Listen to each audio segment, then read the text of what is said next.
Okay, તો લિક્વિડેટરના હિસાબો એટલે શું? તો કે લિક્વિડેટર, પહેલાં તો લિક્વિડેટર એટલે શું? તો લિક્વિડેટર એટલે જે કોઈ પણ કંપનીનું વિસર્જન કરવા માટે, એટલે કે લિક્વિડેશન કરવા માટે જે વ્યક્તિ અથવા વ્યક્તિઓની નિમણૂક કરવામાં આવે અને એ વ્યક્તિ અથવા વ્યક્તિઓ લિક્વિડેશનનું કાર્ય કરે તો એ વ્યક્તિ અથવા વ્યક્તિઓને લિક્વિડેટર કહેવાય. હવે આ લિક્વિડેટર જે હોય તેને કંઈક મહેનતાણું તો આપવું પડે કે નહીં આપવું પડે? એ આ બધું કાર્ય કરશે ને પૈસા તો આપવા પડે ને. તો એ પૈસા આપવાનું કાર્ય મહેનતાણું ક્યારે નક્કી થાય? લિક્વિડેશન થઈ ગયા પછી નક્કી થાય કે પહેલાં નક્કી થવું જોઈએ? કેવી રીતે કરવું જોઈએ મને કોણ કહેશે? બરાબર. હા, તો એ વ્યક્તિને આપવાનું મહેનતાણું, લિક્વિડેટરને આપવાનું મહેનતાણું પહેલાં જ નક્કી કરી દેવું પડે કે આટલું લિક્વિડેશન કરવાનું છે, એમાં તમને આટલા રૂપિયા મળશે.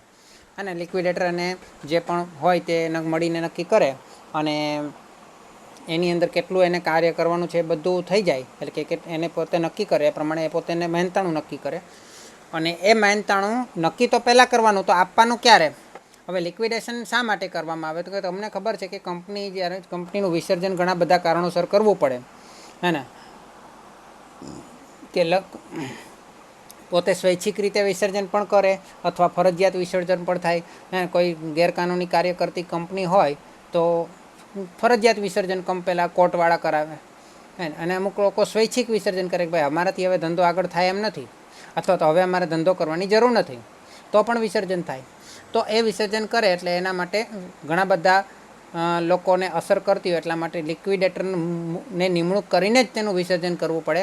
અને લિક્વિડેટરનું નિમણૂક થાય એટલે એનું મહેનતાણું નક્કી થાય અને મહેનતાણું નક્કી થયા પછી 1 વર્ષ 6 મહિના જેટલું પણ એનો સમય હોય એ પ્રમાણે એ લિક્વિડેટરે અમુક સમયના અંતરે જેટલું પણ પોતે હિસાબો, જેટલું પણ એને કાર્ય કરવું હોય તેનો હિસાબ આપવો પડે, હે ને? હિસાબ તો એ આપશે લિક્વિડેટર, પણ સાથે સાથે એને એક વસ્તુ ખાસ ધ્યાન રાખવાની છે. લિક્વિડેટરે આ બધું કાર્ય કરવા માટે, મિલકતો વેચવા માટે લિક્વિડેશન કઈ રીતે થાય?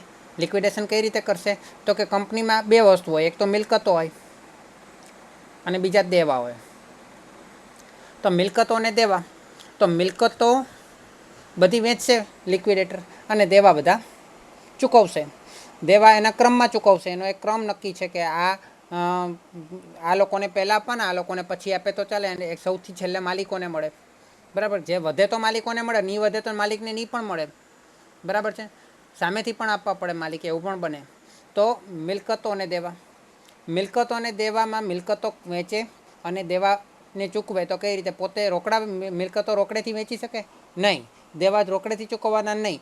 લિક્વિડેટર પોતે પોતાની પાસે 5,000થી વધુ રૂપિયા રાખી શકે નહીં. યાદ રાખજો, લિક્વિડેટર પોતાની પાસે 5,000થી વધુ રૂપિયા રાખી શકે નહીં, અને 5,000 રૂપિયા પણ રાખે તો બી 10 દિવસ સુધીમાં એણે એનો 5,000નો હિસાબ પતાવી દેવાનો હોય. નાની રકમ માટે એટલે કંપની ના નહીં રાખી શકે, પોતાના તો રાખે પણ કંપનીના 5,000 કે 5 વધુ નહીં રાખી શકે, અને એ બી 10 દિવસની અંદર એણે હિસાબ પતાવવાનો હોય એનો, હે ને? બાકી બધી વસ્તુ કરવા માટે એણે બેંક ખાતાનો ઉપયોગ કરવો પડે. એટલે એક સ્પેશિયલ બેંક ખાતું બનાવવામાં આવે. લિક્વિડેશન કરવા માટે એક બેંક ખાતું ખોલવામાં આવે અને એ બેંક ખાતા, મિલકતો વેચે ને બધા પૈસા બેંક ખાતામાં જમા કરાવવાના અને દેવાને ચૂકવવા માટે બધાને એ જ બેંકના ચેક આપવાના, એટલે બધી દેવાની ચૂકવણી થઈ જાય, હે ને? તો દેવાની અંદર મુખ્ય કેટલા પ્રકાર છે? તો દેવાની અંદર ટોટલ એ લોકોએ 7 ક્રમ બનાવ્યા છે, હે ને? એ 7 ક્રમ જે છે ને, એની અંદર સૌથી પહેલી વાત તો હું તમને કહી દઉં કે આમ જોવા જઈએ તો આપણે મુખ્ય 2 ભાગ આપણે પાડીએ કે આંતરિક દેવા અને બાહ્ય દેવા. બરાબર ને? આંતરિક દેવા એટલે કંપનીના માલિકોને જે પૈસા ચૂકવવાના તે, અને બાહ્ય દેવા એટલે જે બહારના લેણદારો કહેવાય તેને ચૂકવવાના. લેણદારો એટલે એની અંદર ઘણા બધા લોકો આવે. લેણદારોની અંદર એ કયા આવે એવું પણ તમને કહું. કંપની પાસેથી જેને પણ પૈસા લેવાના એ બધા લેણદાર કહેવાય, બાહ્ય. અને આંતરિક લેણદારોની અંદર માલિકો આવે, પણ માલિકમાં પાછા 2 પ્રકારના માલિક છે. એક મુખ્ય માલિક કહેવાય, જેને ઇક્વિટી શેર હોલ્ડર હોય, અને ત્યાર પછીના માલિક જે કહેવાય તે પ્રેફરન્સ શેર હોલ્ડર કહેવાય.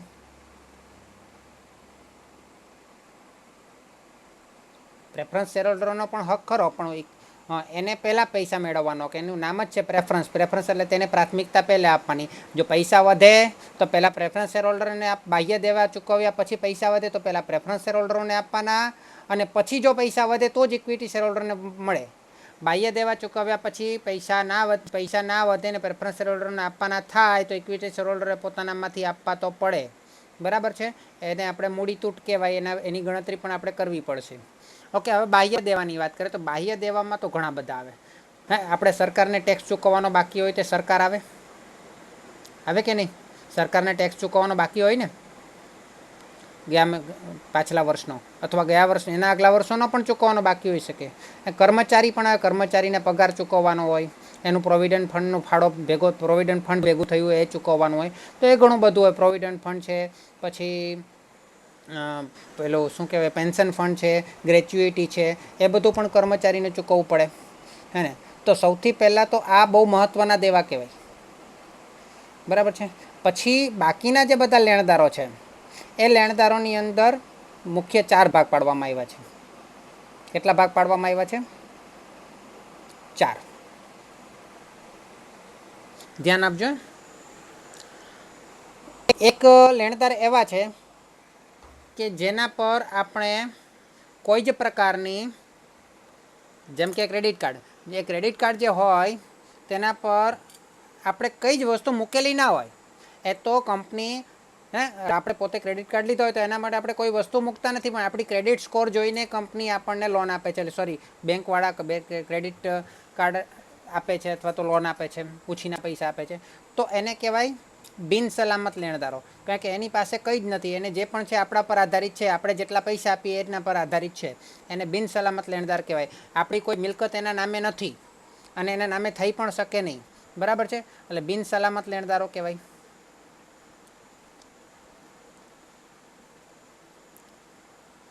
અને તો બિન સલામત લેણદાર છે આપણું કંઈ પેલું કરી શકે નહીં. આપણે કહીએ ને દેશી ભાષામાં કે આપણું કંઈ જ નહીં કરી શકે. એમ આપણે એને આપવા તો પડે પણ એ આપણું કંઈ બગાડી નહીં શકે ટૂંકમાં. બરાબર છે. એટલે એને બિન સલામત લેણદાર કહેવાય. ત્યાર પછી બિન સલામત લેણદાર પછી આવે છે પ્રેફરન્શિયલ લેણદારો. પ્રેફરન્શિયલ લેણદારો એટલે પ્રાથમિક શું કહેવાય એને, પ્રાથમિક નહીં, જેને આપણે પ્રાથમિકતા આપી, પ્રેફરન્શિયલ લેણદારો.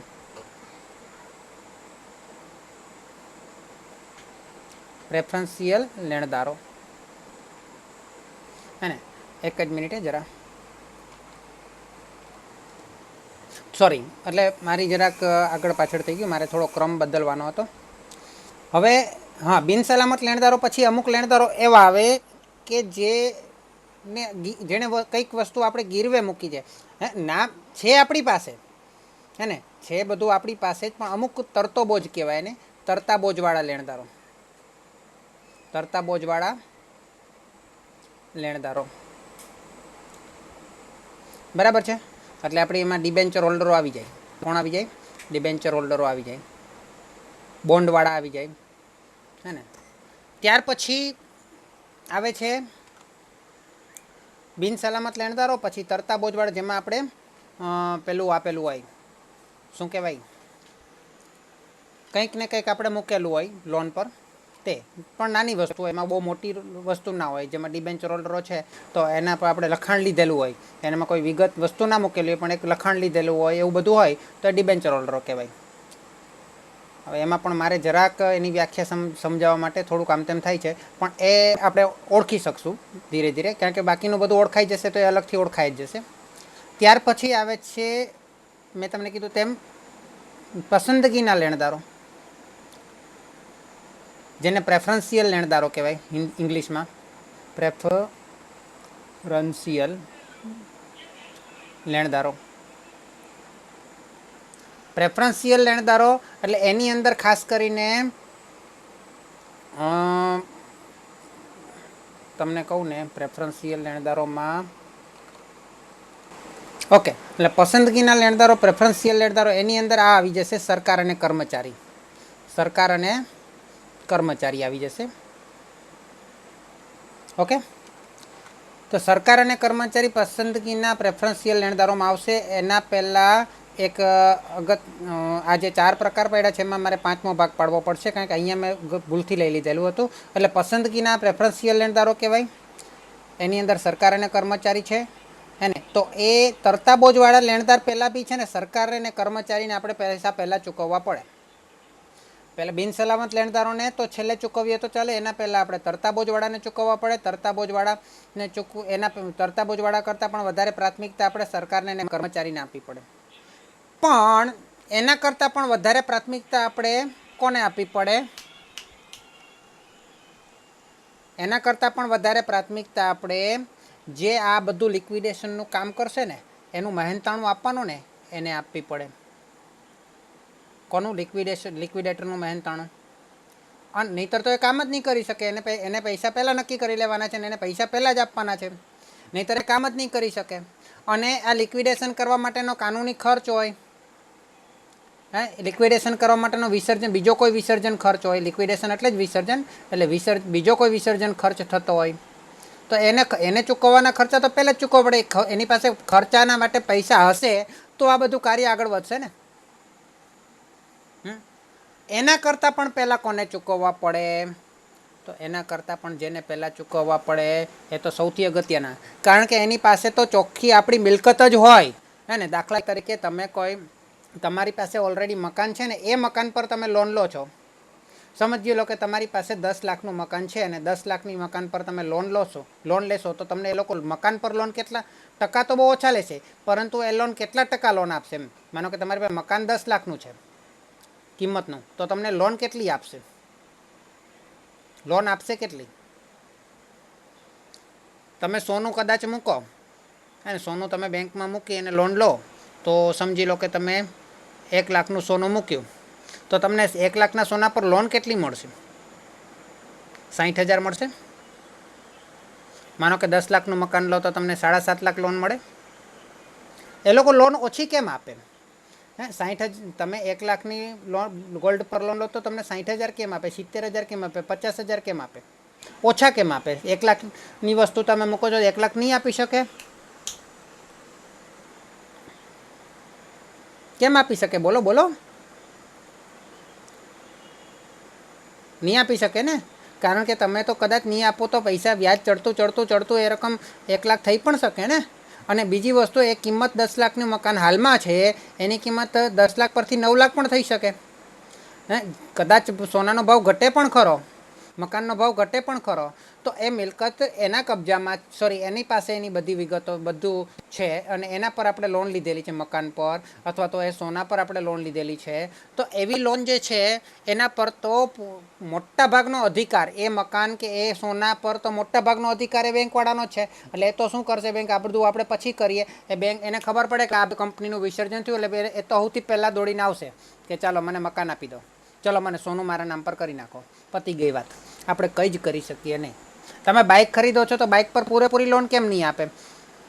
તમે 60,000ની બાઇક ખરીદશો તો પૂરેપૂરી લોન નહીં આપે. અમુક ટકા 10,000 5,000 ડાઉન પેમેન્ટ ભરવું પડે, બાકીના 50,000 જ લોન મળે. કેમ? કારણ કે બાઇકની કિંમત ઘટી પણ શકે જેમ જેમ તમે વાપરો તેમ, અને એ તમારી લોન પર વ્યાજ પણ વધી જાય. અને બાઇકમાં તમે લોન નહીં આપો તો બાઇકનો કબજો પણ કરી શકે. જ્યારે આ તરતા બોજવાળા લેણદારો છે ને, ડિબેન્ચર હોલ્ડર ને એ બધું, એના નામે તો તમારે કંઈ કંપનીના અમુક શેર કે એવું કંઈ પણ વસ્તુ કરવાની હોય એટલે એને તરતા બોજવાળા કહેવાય. જ્યારે આની પાસે તો રિયલ મિલકત છે, આની પાસે રિયલ મિલકત નથી. આ લોકો પાસે રિયલ મિલકત, મકાન કે બાઇક કે જે આપણે સોનું કહીએ તેવી રિયલ મિલકત છે, તો એ તો મિલકત જ લઈ જશે. બરાબર છે. તો એને કહેવાય સંપૂર્ણ સલામત લેણદારો. કેવા કહેવાય? સંપૂર્ણ સલામત લેણદારો. એટલે સૌથી પહેલાં આ લેણદારો પૈસા લેવા આવી જ જાય. પૈસા લેવા ના આવે તો મિલકત જ લઈ જાય, એટલે એને પહેલાં આપી દેવાના.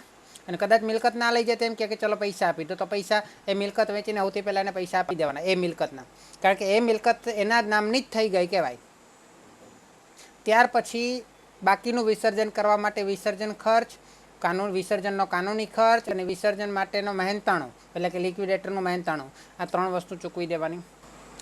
ત્યાર પછી પસંદગીના પ્રેફરન્શિયલ લેણદારો જે છે સરકાર અને કર્મચારી, એને પહેલાં ચૂકવી દેવાના. કે કર્મચારીનો પગાર ને બધું આમાં હોય. હા, ઘણીવાર એવું થતું હોય કર્મચારીનો પણ આ મિલકત જે છે ને, મકાન કે સોનું કે બાઇક, એની અંદર કર્મચારીનો પણ ભાગ બનતો હોય તો એની અંદર એ પણ એટલો ભાગ તરીકે કર્મચારી સંપૂર્ણ સલામતમાં આવશે. બાકીના ભાગ તરીકે પસંદગીના પ્રેફરન્શિયલ લેણદારમાં આવશે. અને એમાં પણ અમુક નિયમ છે. એ નિયમની અંદર આવતા હોય તો એ કર્મચારી છે તે એની સરકાર અથવા કર્મચારી આવે. પરંતુ એ નિયમ કરતાં વધી જાય રકમ તો પછી એ બિન સલામત લેણદારમાં જાય સીધી. એટલે અહીંયા જમ્પ કરેલા છે લેણદારો માટે. સંપૂર્ણ સલામત લેણદારો, પછી પસંદગીના લેણદારો, પછી એક છોડીને બિન સલામત લેણદારો. એક છોડીને છે. તો આ બધા બાહ્ય લેણદારો કહેવાય. બાહ્ય લેણદારોને ચૂકવાઈ જાય પછી પૈસા વધે તો પ્રેફરન્સ શેર હોલ્ડરોને આપવાના, અને પછી જો પૈસા વધે તો ઇક્વિટી શેર હોલ્ડરોને આપવાના થાય. આટલું ક્લિયર થયું બધાને? મેં તમને વાત કરી પસંદગીના એટલે કે પ્રેફરન્શિયલ લેણદારો છે. તો એ પસંદગીના લેણદારો જે છે એ પણ અમુક લિમિટ સુધી પસંદગીના લેણદારો રહે છે. બાકીના એ બિન સલામત લેણદાર બની જાય છે. એવું ક્યારે બને એ આપણે જરા સમજી લઈએ. ઓકે, ચાલો. તો પસંદગીના લેણદારો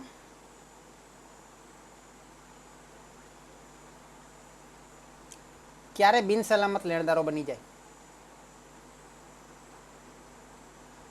એ યાદ રાખવા માટે બહુ જ સહેલી વસ્તુ છે. પહેલું તો સરકારને પૈસા આપી દેવાના. પણ સરકારને ટેક્સ આપવાનો હોય, આપણે એ આપવાનો, પણ છેલ્લા 12 માસનો હોય ને, છેલ્લા 12 માસના સમયનો હોય ને ટેક્સ, તો પસંદગીમાં આવે. પણ છેલ્લા 2 વર્ષથી 3 વર્ષથી ટેક્સ નહીં આપ્યો હોય તો 12 માસથી વધુ માસનો હોય તો એને પાછું લેવા આવવું પડે સરકારે. ક્યારે? બિન સલામત લેણદારોને જ્યારે આપણે પૈસા આપીએ ને ત્યારે એને લેવા આપવું પડે. પસંદગીના લેણદારોને આપણે પહેલાં બોલાવીને પૈસા આપીએ ત્યારે તો 12 માસના સમયગાળાના ટેક્સના હશે તે જ આપણે આપશું, હે ને. ત્યાર પછી આપણે એક સ્ટેપ છોડીને પાછો બિન સલામત લેણદારોને પૈસા આપવા જઈશું ત્યારે આપણે 12 માસથી વધુ સમયનો જે ટેક્સ બાકી હશે, કરવેરા ટેક્સ, બરાબર, એ પછી આપશું. 5મા સ્ટેપમાં આપશું. આ 3જું સ્ટેપ છે, આ 5મું સ્ટેપ છે. ઓકે, ચાલો. બીજું, હવે કર્મચારીની વાત કરીએ. કર્મચારીની અંદર આમ ટોટલ 4 વસ્તુ છે. પણ એની અંદર 2 જ વસ્તુ યાદ રાખવા જોઈએ. બાકીની 2માં કોઈ લિમિટ નથી એટલા માટે, હે ને. તો બીજી વસ્તુમાં શું છે?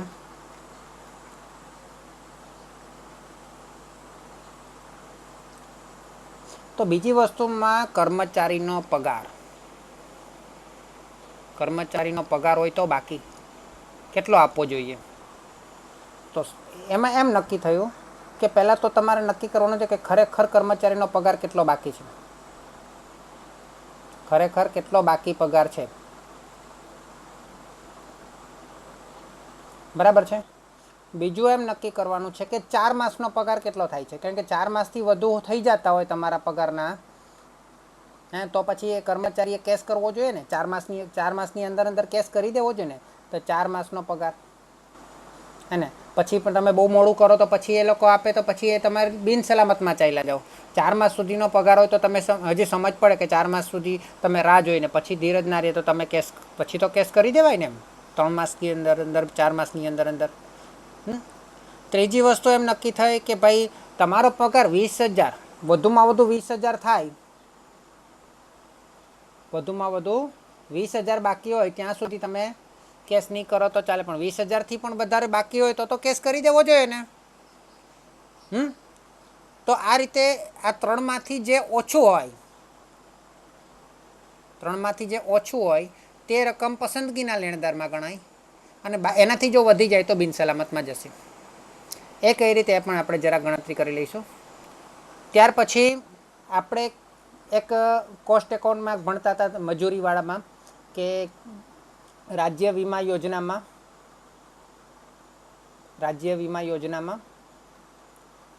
ફાળો કોનો? કંપનીનો ફાળો, બરાબર. કંપનીએ જે ફાળો આપ્યો હોય ને એવું આપણે કંઈક ભણી ગયા છીએ એવો શબ્દ, બરાબર ને. તો એ ફાળો જે હોય તો 12 માસનો હોય તો પસંદગીના લેણદારમાં આવશે. પણ 12 માસથી વધુ સમયનો તો બિન સલામતમાં જશે. ચોથું, કર્મચારીની આગળની કર્મચારી છે ને જ્યારે છૂટો થઈ ગયો હોય ને, છૂટા થયેલો કર્મચારી હોય પણ એને રજા ભોગવી ના હોય, એ રજા ના ભોગવેલી હોય, રજાની જગ્યાએ પણ એ કામ કરવા ગયો હોય હે ને, તો એ રજાની જગ્યાએ પણ કામ કરવા જાય તો કર્મચારીને એનો પગાર પણ મળે, એ રજાનો પગાર. એટલે છૂટા થયેલા કર્મચારીનો રજાનો પગાર તો પૂરેપૂરો આપી જ દેવાનો. આ 3 વસ્તુની અંદર બિન સલામતમાં જશે. હવે ચોથા ને પાંચમામાં તો બિન સલામતમાં જશે જ નહીં, એ તો પૂરેપૂરા આપવાના જ. છૂટા થયેલા કર્મચારીને રજાનો પગાર. અને પાંચમું છે કર્મચારી છૂટો થાય કે ના થાય તેના પ્રોવિડન્ટ ફંડમાં જમા થયેલી રકમ, પેન્શન ફંડમાં જમા થયેલી રકમ, એટલે કે તેનો જે કંપનીએ આપેલો ફાળો જે હોય તે, અને ગ્રેચ્યુઇટી ફંડની કંપનીનો ભાગ, ગ્રેચ્યુઇટી ફંડમાં જમા થયેલી રકમ, એ બધી તો કર્મચારીને મળે ને મળે જ. બિન સલામતમાં એને ત્રીજા સ્ટેપમાં આપી જ દેવાના, બિન સલામતમાં નહીં લઈ જવાના. આ 3 વસ્તુ બિન સલામતમાં ક્યારે જશે? આ 12 માસથી વધુ હોય તો, આ 12 માસથી વધુ ના હોય તો. પરંતુ કર્મચારીના પગારમાં તો એમ કહે છે કે ભાઈ કર્મચારીએ બી ધ્યાન રાખવું જોઈએ, એને વહેલો કેસ કરી દેવો જોઈએ કંપની પર હે ને. ધારો કે ખરેખર કર્મચારીનો પગાર સમજી લો કે 6000 છે. કેટલો છે? 6000 હે ને. એવા એને 6000 છે, પરંતુ એને 3 મહિના સુધી પગાર નહીં આપ્યો, છેલ્લા 3 મહિનાનો પગાર બાકી છે, તો 6 મહિના ખરેખર પગાર કેટલો થાય તેનો? 18000 થાય. 4 માસનો પગાર કેટલો થાય? 24000. હવે પગાર જ 18000 બાકી છે તો 24000ની ક્યાં વાત કરવાની? બરાબર ને? 3 મહિનાનો પગાર બાકી છે તો 4 મહિનાનો પગાર લઈને શું કામ? અને વધુમાં વધુ 20000 આપવાના. તો આ 3માંથી ઓછું કેટલું? તો કે 18000. બરાબર, તો એ 18000 પહેલાં આપી જ દેવાના. બિન સલામતમાં એક પણ રૂપિયો જશે નહીં. ચાલો ત્યાર પછી બીજું લઈ લઈએ આપણે. 6000ની જગ્યાએ 6000 જ એનો કર્મચારીનો પગાર બાકી છે. 6000 જ પગાર હતો, પરંતુ 6 મહિનાનો બાકી છે, તો કેટલો થાય? ખરેખર કેટલો બાકી? 6 મહિનાનો 6000 પ્રમાણે 36000.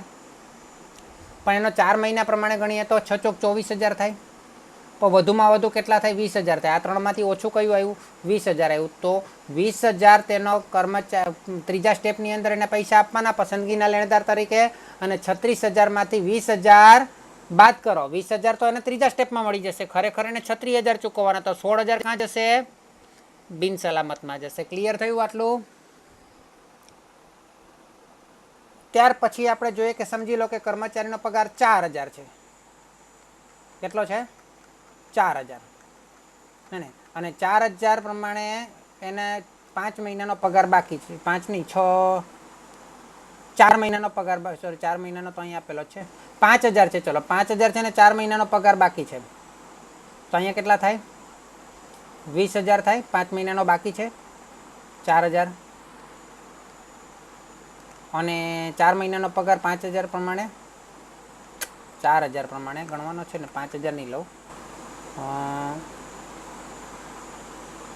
5000 પગાર, 4000 પગાર ને 5 મહિનાનો બાકી. 4000 પગાર ને 5 મહિનાનો બાકી હોય તો કેટલા થાય? 5 માસનો 20000 થાય. પરંતુ 4 માસના પગાર તરીકે ગણીએ તો 4 ચોક 16000 જ થાય. તો આ 3માંથી કઈ આપવાના? તો કે 16000 આપી દેવાના. બરાબર, એને બિન સલામતમાં નહીં જશે. તમને એમ કીધું કે 4 માસનો પગાર. હવે એનો પગાર સમજી લો 8000 છે. 8000 પગાર હોય તો તેને કેટલા મળે? 32000 મળે